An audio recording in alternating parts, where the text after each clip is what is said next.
रिश्ते जोड़ना बहुत आसान होता है, पर रिश्तों को निभाना बहुत मुश्किल।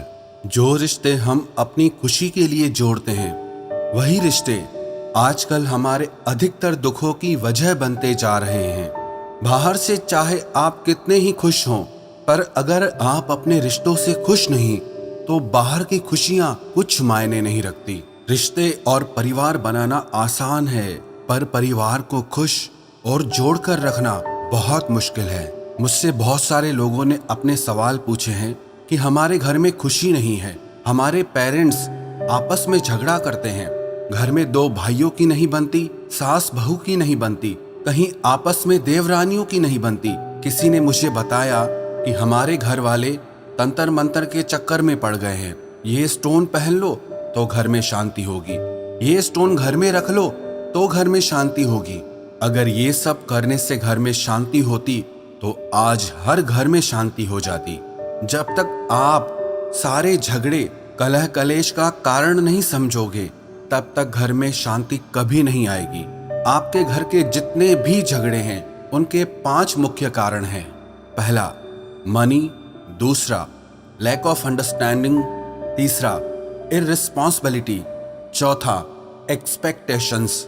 और पांचवा, नेगेटिव इमोशंस। अब इन 5 कारणों को हम थोड़ा गहराई से समझते हैं। सबसे पहला कारण, मनी, पैसा।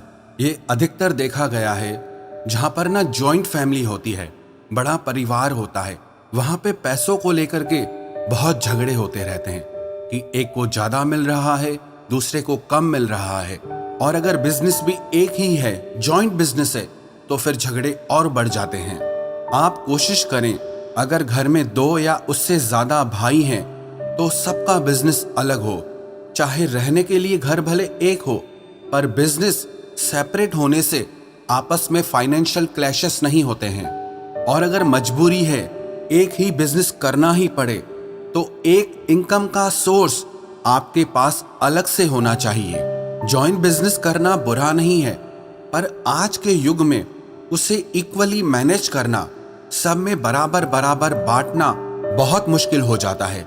क्योंकि जहां रिलेशनशिप बीच में आ जाता है, वहां बिजनेस और इमोशंस मिक्स हो जाते हैं।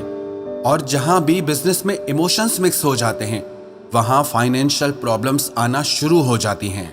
मेरे कहने का सिर्फ यही मतलब है कि जो आपकी इनकम का सोर्स है, उस पे आपका पूरा कंट्रोल हो, आपका पूरा हक हो, जिससे आपको फाइनेंशियल फ्रीडम मिल जाती है। और जॉइंट बिजनेस आपको फाइनेंशियल बाउंडेशन देता है, जिससे आप अपने डिसीजन ले ही नहीं पाते हैं।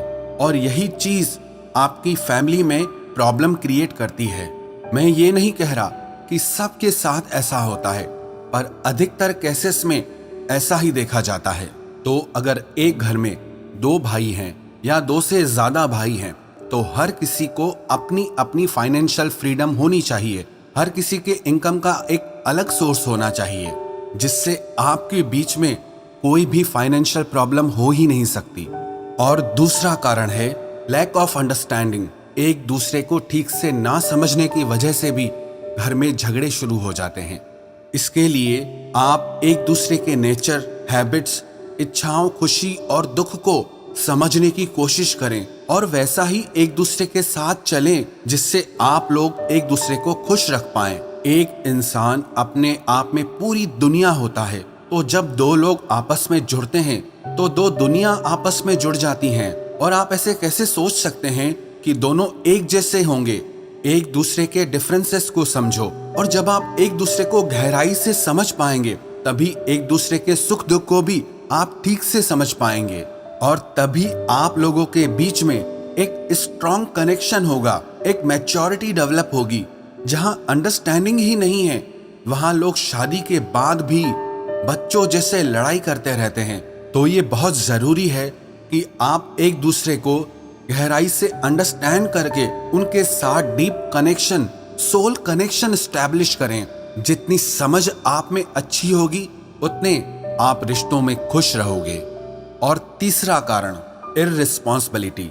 एक परिवार में हर इंसान एक दूसरे की लाइफ में अपने अपने रोल को समझे और उसे अच्छे से प्ले करे। जब किसी फैमिली में कोई एक इंसान भी अपना रोल, अपनी रिस्पॉन्सिबिलिटी ठीक से प्ले नहीं करेगा तो उससे सारी फैमिली में प्रॉब्लम क्रिएट होना शुरू हो जाएगी और उससे घर में झगड़े होना शुरू हो जाते हैं।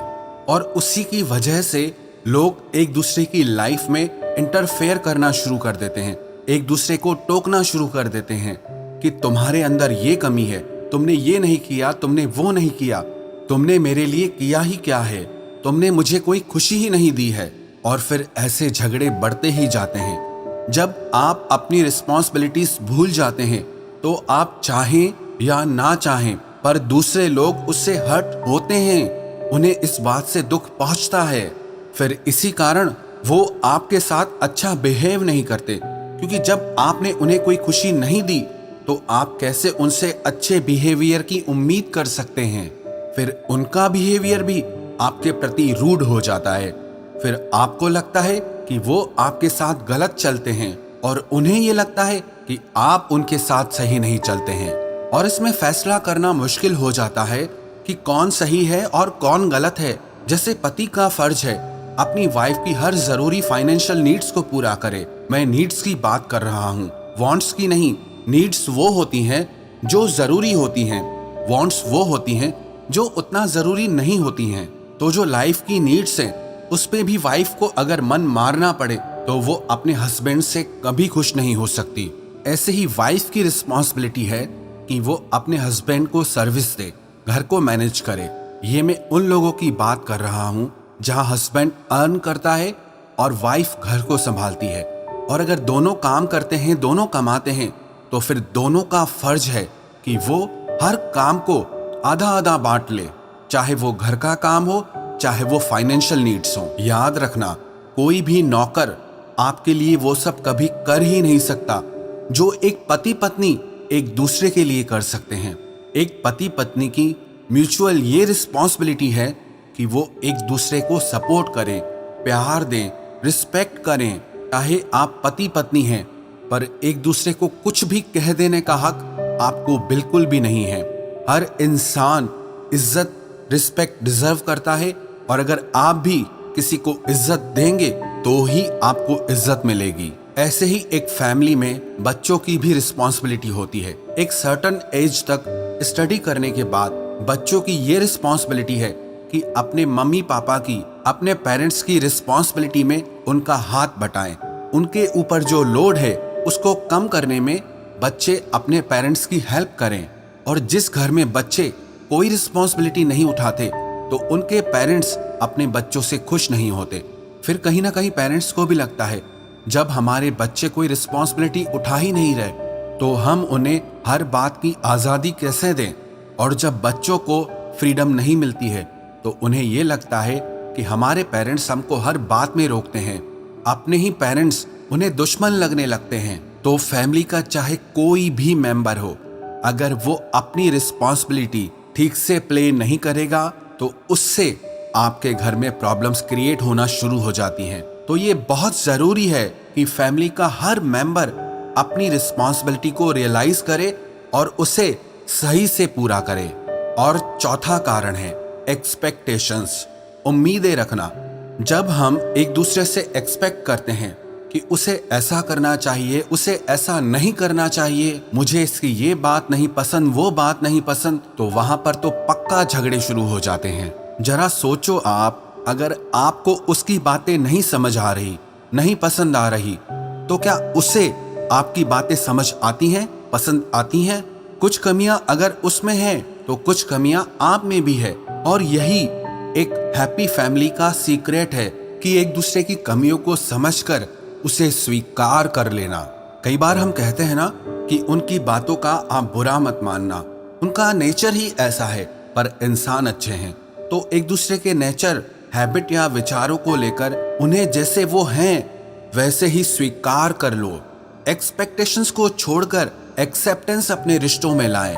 उन्हें कैसा होना चाहिए इस चीज को छोड़ दें। उन हालातों में उस इंसान को कैसे स्वीकार करना है, यही एक खुशहाल फैमिली का सीक्रेट होता है। क्योंकि याद रखना एक बात, कोई भी इंसान दुनिया में किसी भी इंसान की एक्सपेक्टेशंस को कभी पूरा नहीं कर सकता। ना आप कर सकते हैं ना वो कर सकते हैं। तो इसीलिए बेहतर यह है कि जैसे वो हैं आप उन्हें वैसे ही स्वीकार करें। और पांचवा कारण है negative emotions, jealousy, anger, hatred, ego. ये सारी प्रॉब्लम्स वहाँ होती है जहाँ जॉइंट फैमिलीज होती है, जहाँ पर ना भेदभाव होता है, जहाँ पे हर चीज़ इक्वली नहीं होती है, वहाँ पर जेलेसी आती ही है। क्योंकि अगर परिवार में एक इंसान हर चीज़ का सुख ले रहा है और दूसरा उस चीज़ के लिए तरस रहा है, तो वहाँ पर तो प्रॉब्लम आनी ही है। और जहाँ पर हर छोटी छोटी बात में सब लोग गुस्सा होने लग जाते हैं, उस घर में भी कभी शांति नहीं आ सकती। एक खुशहाल परिवार चलाने के लिए थोड़ी सहनशीलता भी जरूरी है। हर बात में आप भड़क जाएंगे, हर बात पे अगर आप अपना गुस्सा दिखाएंगे तो फिर हो चुकी आपके घर में शांति। और ऐसे ही ईगो भी है, अगर आप हर बात में अपना ईगो बीच में ले आएंगे, हर बात दिल पे लगा लेंगे, हर बात को आप अपनी इज्जत की बात बनाकर बैठ जाएंगे, तो आप कभी खुश रह ही नहीं सकते। अरे फैमिली में छोटी बड़ी बातें तो होती रहती हैं, सुनना सुनाना चलता रहता है।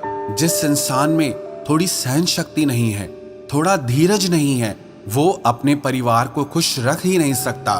तो अगर आप इन सारे नेगेटिव इमोशंस से बचना चाहते हैं तो आप ये कोशिश करें कि घर में किसी के साथ भेदभाव नहीं हो और आप अपने भीतर थोड़ी सहनशीलता लाएं।